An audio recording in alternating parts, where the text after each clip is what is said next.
குழந்தைக்கு வந்து மாதவிடாய் வந்தபோது அந்த குழந்தைய வந்து வெளியே நிக்க வச்சிருக்காங்க. வழக்கு பதிவு இதுல வந்து காவல்துறை புகார் கொடுக்கப்பட்டிருக்கு. ஏற்றுக்கொள்ள முடியாத விஷயம். மாதவிடாய்னா என்ன, இது வந்து தீண்டத்தகாததா? அது வந்து ஒரு தாயினுடைய கருவறையில் இருந்து வரக்கூடியது. அப்படிப்பட்ட மாதவிடாயிலிருந்து தான் ராஜ்மோகன் பிறந்திருக்கிற அமைச்சராக இருக்கிறேன். இதை போன்ற பிற்போக்குத்தனமான விஷயங்களுக்கெல்லாம் நம்ம வந்து ஏற்றுக்கொள்ளவே முடியாது. இருந்தபோதும் அந்த விஷயம் குறித்து உடனடியாக விசாரித்து முதல் கட்ட தகவல்களை சேகரம் செய்து எனக்கு தரும்படி அதிகாரிகளிடம் கேட்டிருக்கிறேன். அதனால் தமிழ்நாடு முழுக்க இருக்கக்கூடிய அரசு மற்றும் தனியார் பள்ளி நிறுவனங்களில் எந்த இடத்திலையும் எங்களுடைய மாணவிகளுக்கு இந்த மாதவிடாய் சார்ந்து இதை போன்ற நேரடியாகவோ மறைமுகமாகவோ எந்த அழுத்தங்களும் தரக்கூடாது என்பதையும் கேட்டுக்கொள்கிறேன். அவர்களுக்கு சேஃபான, அவர்களுக்கு ஒரு ஒரு கம்ஃபர்டான என்விரான்மெண்ட்டை உருவாக்க வேண்டும் என்று நம்முடைய கல்வி நிறுவனங்களில் வேலை செய்து கொண்டிருக்கிற ஆசிரியர் பெருமக்களையும் நான் கேட்டுக்கொள்கிறேன்.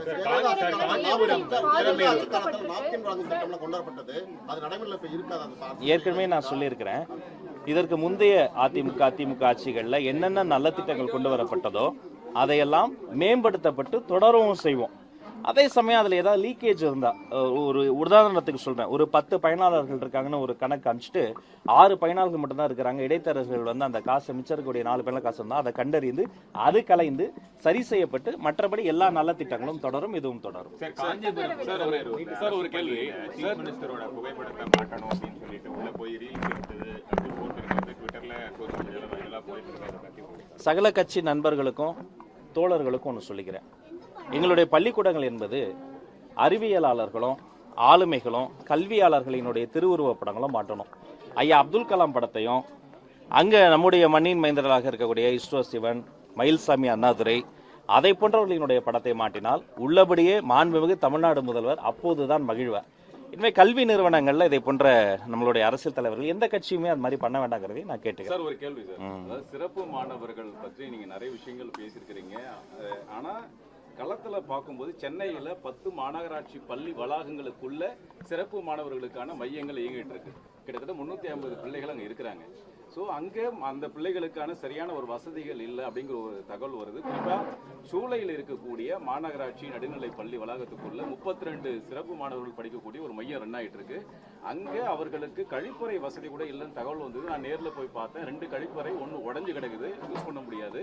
இன்னொரு கழிப்பறையில் தண்ணியே வெளியே போகாதுங்கிற சுச்சுவேஷனில் இந்த டீச்சர், அந்த சிறப்பு மாணவர்கள், பேரண்ட்ஸ்ல அவ்வளோ அவஸ்தைப்படுறாங்க. இது வரைக்கும் எந்த நடவடிக்கையும் எடுக்கல. 2வது விஷயம், ஒருங்கிணைந்த பள்ளிக்கல்வி திட்டத்தின் சார்பா ஒவ்வொரு பள்ளிக்கும் அவங்களுடைய அடிப்படை தேவையை பூர்த்தி செய்வதற்காக ஒரு பள்ளிக்கு, ஒரு மையத்துக்கு 2 லட்சம் ரூபாய் 20 லட்சம் ரூபாய் சாங்ஷன் பண்ணியிருக்காங்க. இதையும் முழுசா பயன்படுத்தாம நிறைய முறைகேடு நடந்திருக்குன்னு தகவல் வந்திருக்கு. நான் சொன்ன பள்ளிகளில் 2 லட்சம் ரூபாய் கணக்கு அமைச்சிருக்காங்க. ஆனா எந்த வேலையுமே நடக்கல. நான் நேரில் போய் பார்த்தேன். இதை பத்தி நீங்க விசாரிச்சீங்கன்னா இல்ல சிறப்பு மாணவர்கள் இந்த நேர்காணல் முடிஞ்ச உடனடியாக அண்ணங்கிட்ட அந்த சம்பந்தப்பட்ட பள்ளிக்கூடத்தினுடைய ஆசிரியர்களுடைய எண்கள் வாங்கப்பட்டு உடனடியாக ஆய்வு பணியை மேற்கொள்கிறேன். இன்னொரு முக்கியமான விஷயத்தை நீங்கள் அதை டச் பண்ணாதான் சொல்கிறேன். வகுப்பறை இல்லாத கழிப்பறைக்கு கூட ஒரு பயன் இருக்கு. அது ஒரு காமன் டாய்லெட்டை யூஸ் பண்ணலாம். கழிப்பறை இல்லாத வகுப்பறைக்கு பயன் இல்லை. ஒரு வகுப்பறையில் பாடம் சொல்லித்தரோம், கழிப்பறை தான் இந்த இயற்கை உபாதைகளுக்கு ஒரு உகந்த இடமாக இருக்கு. அப்போ இந்த கழிப்பறை மேம்படுத்தப்பட்ட வகுப்பறைகள் வந்து நீட் ஆஃப் தி ஆர். நான் முதலில் போட்ட கையெழுத்து என்னவாக இருக்கும் அப்படின்னு நண்பர்கள்லாம் யோசிச்சிருப்பாங்க. சில பேர் அதும்பாங்க இதும்பாங்க. நான் முதலில் பள்ளிக்கல்வித்துறை அமைச்சரான பிறகு போட்ட முதல் கையெழுத்து தமிழ்நாடு முழுக்க இருக்கக்கூடிய கழிப்பறைகளை இந்த பூட்டப்பட்ட கதவுகளுடன் கூடிய கழிப்பறையா இருக்கா என்று ஆய்வு செய்து அதை மேம்படுத்துவதற்கான கையெழுத்தை தான் போட்டேன். அதனால இது ஒரு விஷயம் நம்ம பண்ணிடுறோம், அலாட் பண்ணிடுறோம். நீங்க சொன்ன மாதிரி அதுக்கான ஃபண்டு வந்துடுது. ஒரு திட்டம், அதுக்கு ஃபண்டு அப்படின்னு நம்ம முடிச்சிடக்கூடாது. அதோட இம்பாக்ட் என்ன, அடுத்த மாசம் மெயின்டெனன்ஸ் எப்படி இருக்கு, 3 மாசத்துக்கு ஒரு வாட்டி மெயின்டெனன்ஸ் எப்படி இருக்கு, இது 6 மாசத்துக்கு பிறகு அதை வந்து ரீபேர் ஏதாவது நடக்குதா, வருஷத்துக்கு ஒரு வாட்டி அது மறுபடியும் பெரிய லெவலில் மாற்றணுமான்னு தொடர்ச்சியா மெயின்டெனன்ஸ் சார்ந்த ஆய்வு, இன்ஸ்பெக்ஷன் பணிகளை மேற்கொள்ளணும். டிஇஓ, சிஇஓ இவர்கள் எல்லாம் வந்து நான் மாதிரிலாம் போய் ஃபெசிலிட்டேட் பண்ணி கொடுங்க. சின்ன பிரச்சனைனா நீங்களே கூட சரி பண்ணி கொடுக்கலாமே என்று நான் ஏற்கனவே சொல்லியிருக்கிறேன். அந்த இடத்திற்கு ஆய்வு பணிகளையும் நான் மேற்கொள்றேன். தயவு செய்து வகுப்பறை எந்த அளவுக்கு முக்கியமோ கழிப்பறையும் அதே அளவுக்கு முக்கியம். எம்பி ஃபண்டு, எம்எல்ஏ ஃபண்டு, அதில் கூட அந்த சம்பந்தப்பட்ட பிரதிநிதிகளும் சரி பண்ணி தரலாம். இது கார்பரேஷன் ஸ்கூலுங்கிறதால அவர்கள்கிட்டையும் ஒரு பேசி, ஒருங்கிணைந்த பள்ளிக்கூடங்கள் அவங்ககிட்டையும் பேசி, அவங்ககிட்டையும் பேசி ஃபண்டு கொடுக்கறதால மட்டுமே வெறும் ஓனர்ஷிப் பண்ணிட்டு கிடையாது, இது கொலாபரேட்டிவா பண்ண வேண்டிய விஷயம். நிறைய ஆய்வுகளை வந்து நான் வந்து மேற்கொள்ள வந்து உத்தரவு. இன்னும் பெரும்பாலான பள்ளிகள்ல இன்னும் மாணவர்களை வைத்து தான் இந்த கழிவறையா இருக்கட்டும், டேங்கா இருக்கட்டும், அதை வந்து கிளீன் பண்றதுக்கான பணிகளை வைக்கிறாங்க. பல வைரலா வீடியோக்களும் வந்து டாலரேட்டே பண்ண முடியாதுங்க. செங்கல்பட்டை தாண்டி இருக்கக்கூடிய பல அவுட்ஸ்கட்ஸ் ஆஃப் சென்னையில் வந்து இது அங்கொன்றும் இங்கொன்றுமாக நடப்பதாக எனக்கே தகவல்கள் வருது. மோஸ்ட்லி சிட்டியை விட அவுட்ஸ்கட்ஸ் ஆஃப் சிட்டிஸில் வந்து இது மாதிரிலாம் நடக்குது. அவங்க இந்த கல்வி சாலைக்கு வரும்போது இது யாருடைய வகுப்பறை, யாருடைய பள்ளிக்கூடம் நினச்சிக்கிட்டு இருக்கீங்க நீங்கள்? வந்து இந்த வகுப்பறை, இந்த பள்ளிக்கூடம் எல்லாமே அந்த ஸ்டூடெண்ட்டோடது. அந்த ஸ்டூடெண்ட்டோடைய ஸ்கூலில், அந்த ஸ்டூடெண்ட்டோடைய வகுப்பறையில், அந்த ஸ்டூடெண்ட்டோடைய கேம்பஸ்குள்ளார தான் நீங்கள் ஃபெசிலிட்டேர்ஸாக உள்ள இருக்கணும், நான் உட்பட. அப்போ அவங்கள ஏதோ நீங்கள் வந்து இது மாதிரி அடிமை மாதிரிலாம் ட்ரீட் பண்ணுறது கிடையாது. இப்போ மாரல் சயின்ஸுங்கிறது வேற. இது வந்து கொஞ்சம் கூட எத்திக்ஸே இல்லாமல், அது யாராக இருந்தாலும், அது விருப்பப்பட்டோ விருப்பம் இல்லாமையோ, இது சிறு உதவி தெரிஞ்சு அதெல்லாம் எதுவுமே இது வந்து டாலரேட் பண்ணவே முடியாது. தயவு செய்து அது மாதிரி எங்கேயாவது இருந்தால் இதோட நிறுத்திக்கங்க. மேலும் இது மாதிரி புகார்கள் இருந்தால் அந்த சம்பந்தப்பட்ட நிறுவனங்கள் மீது கடுமையான நடவடிக்கை எடுக்கும் என்பதையும் தெரிவித்துக் கொள்கிறேன். அதிகமா இருக்குன்னு தொடர்ச்சியாக குற்றச்சாட்டு வருது. பெற்றோர்களால அது வந்து ஏற்றுக்கொள்ள முடியாத ஒரு அளவுல இருக்கு. மெட்ரிகுலேஷன் ஆகட்டும், சிபிஎஸ்இ ஏற்கனவே அந்த கல்வி கட்டணம் தொடர்பாக அந்த அறிவிப்புகளை வந்து பள்ளி வளாகத்தில் வைக்கணும்னு நீங்க சொல்லியிருந்தீங்க. பல பள்ளிகள் அதை பார்க்கவே முடியாது. ஆய்வு பண்றது ஏதாவது குழு அமைக்க ஏற்கனவே இப்போ ஒரு 2 வாரம் முன்னாடி விரிவா அது மாதிரி கூட்டம் போட்டு அவங்களுக்கு முதல் முறையாக வரலாற்றிலேயே முதல் முறையாக சிங்கிள் விண்டோ சிஸ்டமில் எல்லாத்தையும் ஆன்லைனில் பண்ணி கொடுத்துட்டோம். இனி இடைத்தரகர்கள் கிடையாது, கல்வி தரகர்கள் கிடையாது, ரெனோவலுக்கு என்ஓசிக்கோ முறைகேடாக யாருக்கோ லஞ்சம் லாவணி கொடுக்க வேண்டியது கிடையாது. பதிலுக்கு நான் என்ன கேட்டேன், கொஞ்சம் ஃபீஸை குறைங்க, டிரான்ஸ்பரண்ட்டாக போடுங்கன்னு சொன்னேன். சரி, உடனே பண்ணலனாலையும் கொஞ்சம் கொஞ்சமாக இது எல்லாரையும் பண்ணுங்க நான் கேட்டுக்கிட்டேன். இதை மீண்டும் வலியுறுத்துகிறேன். இப்படி நீங்கள் வந்து பண்ணி கொடுக்கறதின் மூலமாக எங்களுக்கு வந்து ஸ்டூடெண்ட்ஸ் சேர மாட்டாங்க, அந்த ப்ராப்ளம் ஒன்றுமே கிடையாது. இன்னும் சொல்லப்போனால் இந்த வெளிப்படைத்தன்மை வந்து உங்கள் மீதான மதிப்பையும் மரியாதையும் கூட்டும்.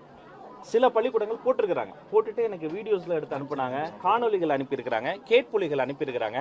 அதெல்லாம் கூட தொகுத்து நான் வந்து திரும்ப போடுறேன். அதெல்லாம் பார்த்தாது இன்னும் கொஞ்சம் மோட்டிவேட் ஆகி அவங்க அதெல்லாம் பண்ணுவாங்க. பண்ணிட்டு நீங்களே ஒரு வீடியோ எடுத்து போடுங்க, நாங்கள் வந்து இந்த மாதிரி ஃபீஸ் குறைச்சிடுறோம், ஒரு 5000 ரூபாய் இருக்கட்டும், குறைங்களேன். இந்த 5000 ரூபாய் எத்தனை வீட்டில் வந்து அந்த ப்ரொவிஷன்ஸ் வந்து பார்த்துருவாங்க. நீங்கள் வந்து ஒரு டிரான்ஸ்பரண்டாக ஒரு சின்ன ஸ்கூலாக கூட இருக்கட்டும், நீங்கள் டிரான்ஸ்பரண்டாக போட்டால் ஒரு செல்ஃபி வீடியோ எடுத்து போடுங்களேன். எனக்கு அந்த மாதிரி வீடியோஸ்லாம் எடுத்து நீங்கள் போடுங்க. அது ஆவணப்படி எனக்கு சில வீடியோஸ் வந்திருக்கு, அதை நான் விரைவில் வெளியிடுறேன். மீதி யாரெல்லாம் எந்த ஸ்கூலாம் அப்படி போடலையோ ப்ளீஸ் அதை போடுங்க, நான் வந்து இன்சிஸ்ட் பண்ணுறேன்.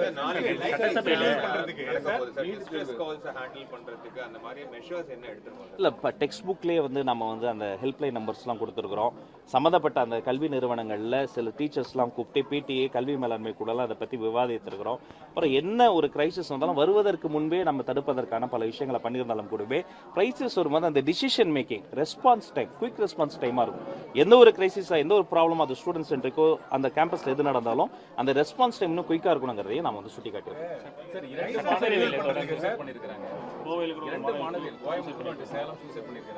இந்த பிரச்சனைக்கு நீட் வேண்டாங்கிறது நம்மளுடைய ஸ்டாண்டா இருக்கு. என்ன பண்ண போறோம், இதுல சொல்யூஷன் என்னைக்கு தான் வரும்? இல்ல, எந்த ஒரு பிரச்சனைக்குமே தங்களுடைய விலை மதிப்பில்லாத உயிரை மாய்த்துக் கொள்வது என்பது தீர்வாக இருக்காது. இந்த பிரச்சனை இல்லை, எந்த ஒரு பிரச்சனைக்குமே. அப்ப தொடர்ச்சியான கவுன்சிலிங் செஷன்ஸ், மோட்டிவேஷன் செஷன்ஸ் மற்றும் தலைமைத்துவ வகுப்புகளும் தமிழ் பாட வகுப்புகளையும் இது அதிகப்படுத்துறதன் மூலமாக தான் இதை வந்து நம்ம வந்து கொஞ்சம் கொஞ்சமாக நல்லிஃபை பண்ண முடியும். இப்படிதான் ஒரு காலத்துல வந்து போலியோ, யானைக்கால் போன்ற பெருவியாதிகள்லாம் இருந்தது. தொடர் விழிப்புணர்வு, வெறும் மருந்து மாத்திரையால மட்டும் கிடையாது, விழிப்புணர்வு அதிகப்படுத்தப்பட்டது, சரி செய்யப்பட்டது. அப்ப உலகம் முழுக்கவே இந்த பிரச்சனை இருக்கு, வளர்ந்த நாடுகள்ல கம்மியா இருக்கு. அப்ப நம்மளை போல வளரும் நாடுகள்ல விழிப்புணர்வு நிகழ்ச்சிகளை இன்னும் அதிகப்படுத்தணும். அதற்கான ஒரு திட்டம் வைத்திருக்கிற விரைவில் அறிவிப்பு. லஞ்சம் கொடுத்தாங்கன்னு சொல்றீங்க, யார் யாருக்கு கொடுத்தாங்க அவங்க தான் சொல்லணும். இல்ல அதை நீங்க வந்து கண்டறியறதுக்கு குழுலாம் அமைக்க மாட்டீங்களா? லிஸ்ட் எல்லாம் தர அமைக்கலாம். என்கிட்ட வந்து அனானிமஸா இல்லாம வித் நேம் அண்ட் டீடைல்ஸோட கொடுத்தா கண்டிப்பா குழு அமைத்து அவங்க மீது கடுமையான நடவடிக்கை எடுக்கும்.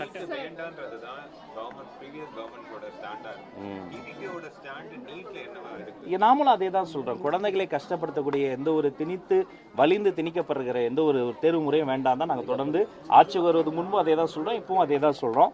இருந்தாலும் இப்போ வந்து எக்ஸாம்ஸ்லாம் நடந்துகிட்டு இருக்கும் பொழுது அது எங்களுடைய கொள்கையில் அதில் இருக்கிறதால இந்த குழந்தைகள் பாதிக்கப்பட்டு விடக்கூடாது என்பதற்காக அரசியல் ரீதியாக சட்ட ரீதியாக அதற்கான முன்னேற்பாடுகளை செய்து கொண்டு தான் இருக்கிறோம்.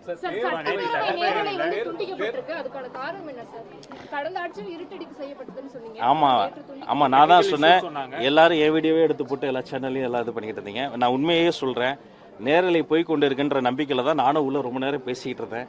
அப்புறம் இடையில வந்து வெளியில நான் வந்து ரெஸ்ட் ரூம் வரும்போது தான் அப்புறம் சொன்னாங்க, அங்க இருந்த காவலாளிகள்லாம் ரொம்ப நல்லா பேசுறீங்க ஐயா அப்படிலாம் பாராட்டி சொல்லிட்டு லைவ் போல இருக்கு அப்படின்னாங்க. அப்புறம் நான் போய் உள்ள விசாரித்து வந்து நான் ஏற்கனவே சொன்னது தான், இது வந்து டெமோக்ரஸியில் வந்து இதை போன்ற சட்டமன்ற நிகழ்வுகள்லாம் நேரலையில் தொடர வேண்டும் என்பதுதான் நிலைப்பாடு. சம்பந்தப்பட்ட துறை அதிகாரிகள் அனைவரோடும் பேசி மிச்சம் இருக்கக்கூடிய நாட்களில் நேரலை தொடரும் என்பதுதான் எங்களுடைய நிலைப்பாடு. இல்லை அதான் இது இப்போதான் அசம்பிளி முடிஞ்சது, அதை நான் விசாரிச்சு சொல்றேன். பட் நேரலை தொடரும். இனி அது மாதிரி நான் உள்ள இருந்ததால அதை பத்தி எனக்கு தகவல் இல்லை. வெளில போய் தான் உண்மை, நான் வெளில போய் தெரிஞ்சுக்கிட்டேன், இடையில வெளில போனாலும் தெரிஞ்சுக்கிட்டேன். அதுக்கப்புறம் நான் சொல்லிடுறேன். ரொம்ப அதாவது காட்டவே முடியாத மாதிரி ஏதாவது ஒரு பிரச்சனைகள் நடந்தால் அது மாதிரி டிசிஷன் எடுக்கலாம். ஒரு சின்ன முடிவு எடுத்து, ஏன்னா அது வந்து மக்கள் பார்க்குறாங்க, குழந்தைகள் பார்க்குறாங்க போது ரொம்ப ஆபாசமான வார்த்தைகளோ ரொம்ப அன்பார்லிமெண்ட்ரியான திங் வரும்போது ரொம்ப கயாசம் வரும்போது போகலாம். மற்றபடி ஸ்மூத்தாக தான் அது போச்சு. அதனால அதை நான் கலந்து பேசி இனி இப்படி நடக்காம பார்த்துக்கலாம். நேரலை தொடரும். ராயபுரம் எம்எல்ஏ அடிக்க பாய்ந்தார் சொல்லி அப்படிலாம் இல்லைங்க. அவர் எங்க அடிக்க பாய்ச்சாரு? அவர் பின்னாடி இருந்தாரு, என்ன விஷயம் எனக்கு தெரியாம கொஞ்சம் எழுந்து பார்த்தாரே தவிர அப்படிலாம் இல்லை. வன்முறையில இருந்தது ஸ்மூத்தா தான் போச்சு. நன்றி. சிபிஎஸ்இ 12ஆம் வகுப்பு தேர்வு ஸ்கேன்ல ரீடோட்டல்ல நிறைய இஷ்யூ ஆச்சுங்கிறது எல்லாருக்கும் தெரியும். தமிழ்நாட்டிலையும் அதே போல ஒரு விஷயம் நடந்திருக்கு. தேர்வுத்துறையில இந்த முறை வந்து ஸ்கேன் காப்பி ரிலீஸ் பண்றதுல ரொம்ப டிலே ஆச்சு. இந்த முறை இப்பதான் பண்ணிருக்காங்க. அதுவும் 16ஆம் தேதி வரைக்கும் லாஸ்ட் டேட் சொல்லி ஒரு நாள் எக்ஸ்டெண்ட் கொடுத்துருக்காங்க, அவ்வளவுதான். பட் இதுல வந்து முதல்ல டெண்டர் எடுத்த ஒரு நிறுவனம், தகுதி இல்லாத நிறுவனம், வெறும் 2 மிஷினை தூக்கிட்டு வந்துட்டு டிபிஐக்குள்ள வச்சுக்கிட்டு நாங்க ஸ்கேன் எடுக்கணும்னு வந்திருக்காங்க. அது விஷயம் இவ்வளவு பேப்பர் பண்ணணும்னு தெரிஞ்சு அவங்க ஓடி போயிட்டு இருக்காங்க. திருப்பி தேடி பிடிச்சி 2வது நிறுவனத்தை வச்சுதான் பண்ணதுனால லேட் ஆயிருக்குங்கிற ஒரு தகவல் வந்திருக்கு. ஸோ இனிமேல் வரக்கூடிய ஆண்டுகள்ல இந்த மாதிரி இஷ்யூஸ் வராம இருக்கிறதுக்கு நம்ம என்ன ஸ்டெப்ஸ் எடுக்கணும்? டிபிஐ மட்டும் கிடையாது, பல இடங்கள்ல வந்து ஏற்கனவே நான் சொன்ன மாதிரி யாரும் நம்ம பேரை மிஸ்யூஸ் பண்ணி இந்த அமைப்புகள் சிண்டிகேட்டு இந்த 2-3 பேர் சேர்ந்துக்கிட்டு எனக்கு அமைச்சரே தெரியும், எனக்கு வந்து இவங்களை தெரியும் அவங்களுக்கு நம்பாதீங்க. முறைகேடுகள் செய்த காலம்லாம் முடிஞ்சு போச்சு. இது வரைக்கும் எப்படி இருந்ததோ அதை தூக்கி போட்டுருங்க. ஒவ்வொரு டிபார்ட்மெண்ட்லையுமே அந்த சிஸ்டம் கிளீன் பண்ணிக்கிட்டே வரும். அதனால இது நீங்க நார்மலா நேர்மையான முறையில் டெண்டர் எடுத்து ஒரு பிசினஸ் பண்றது என்பது வேறு, இருக்கிற எல்லா குறுக்கு பாதையிலையும் போய் இது மாதிரி மாணவர்களினுடைய வாழ்க்கையோடு விளையாடு என்பது வேறு. இந்த சம்பவம் குறித்து இன்னும் ஆழமா விசாரித்து டெஃபினெட்லி நான் ஒரு நல்ல முடிவு எடுத்து உங்களுக்கு சொல்றேன். தேங்க்யூ.